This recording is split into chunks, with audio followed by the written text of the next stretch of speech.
Hello YouTube. This is my very first attempt at producing a video to be broadcast on the internet.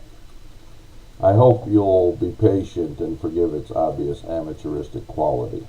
Unfortunately, this cannot be avoided at this early stage of the learning process. Let us consider this very first video to be something of an experiment and not expect a whole lot from it. That being said, let me say a little bit about myself. I'm a 52-year-old man who has recently joined the growing ranks of the unemployed. I have been laid off as of June the 1st. Suddenly, finding myself with an abundance of free time on my hands, I naturally gravitated to the internet, specifically to YouTube, both as a source of information and entertainment.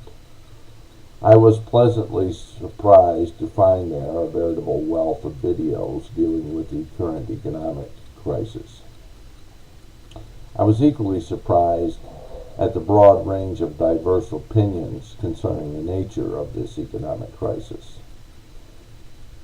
both in terms of the scope of its severity and the general implications and ramifications that it has, both for the nation at large and for individuals such as myself.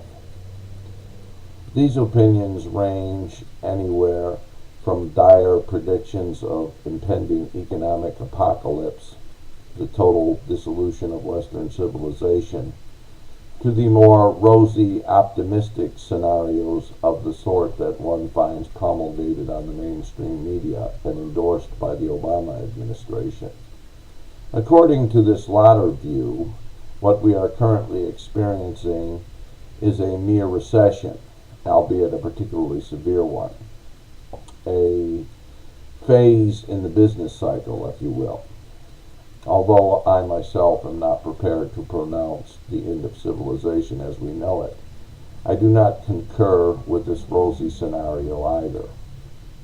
I do not believe that the current economic crisis is best characterized as a recession, nor do I believe that it is on the order of the Great Depression that this country went through in the 1930s. Rather, I believe that the current economic situation is somewhat unprecedented in the annals of economic history.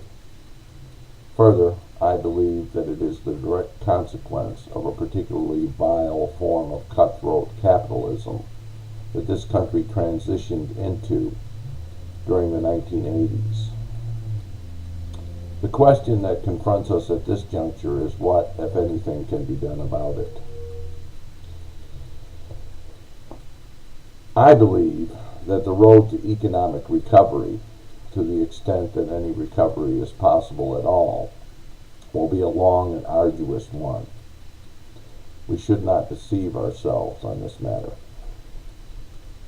Further, I believe that genuine economic recovery is not possible within the current political framework. And by the current political framework, I mean the two-party system.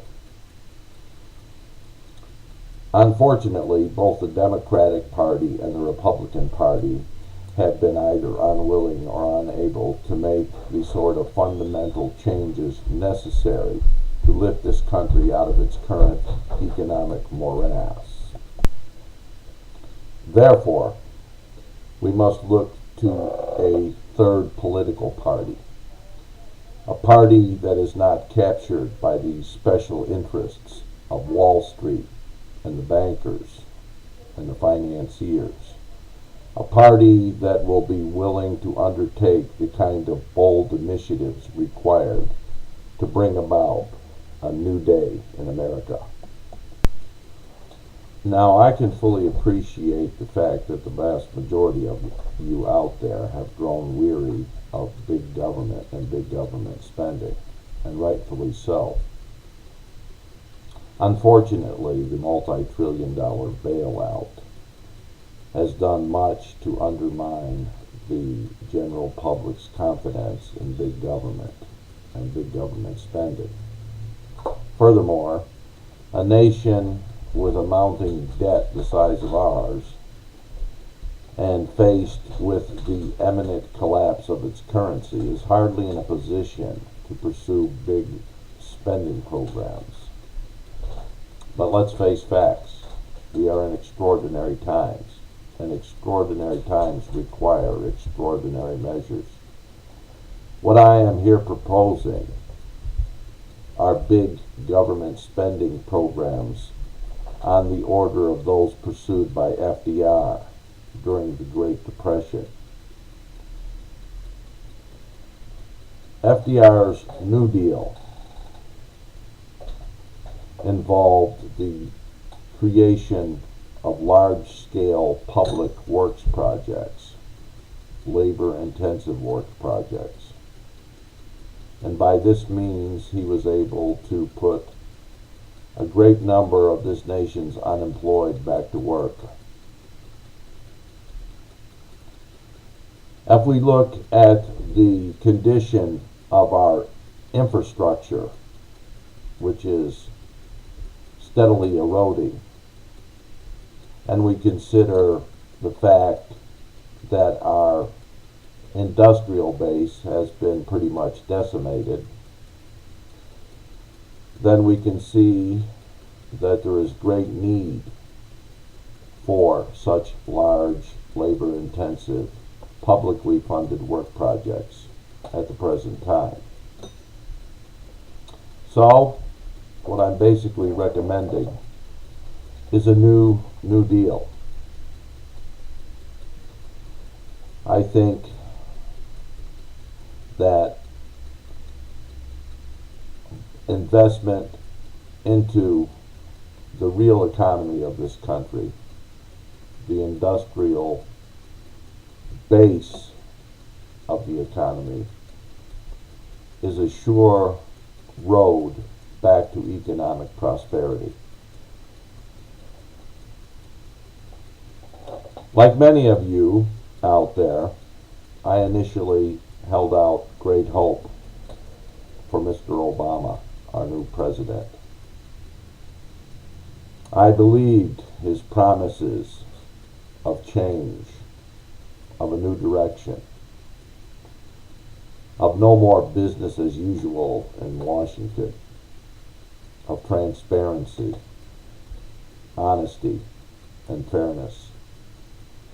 Unfortunately, Mr. Obama has proven to be somewhat of a disappointment. He has decided to follow basically in the footprints of his predecessor, Mr. Bush. It seems like the rest of his party in Congress and the Senate, he's more concerned with the interests of the bankers, the financiers, and the barons on Wall Street than he is with the average working man. I think Mr. Obama had a golden historical opportunity. He could have boldly grasped the bull by the horns. He could have risen to the status of the legendary leaders of this country, that of FDR and Abraham Lincoln.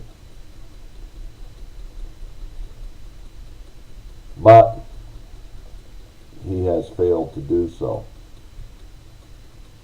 So as I say, I think that we have given the Democratic Party ample opportunity to make good on its promises. We have given Mr. Obama ample opportunity to do the right thing by the American people who put him in office.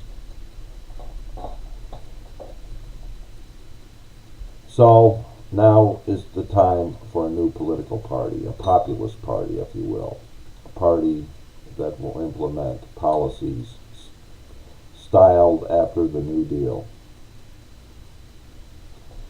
Well, that's all I have for the moment. I hope you have enjoyed the video.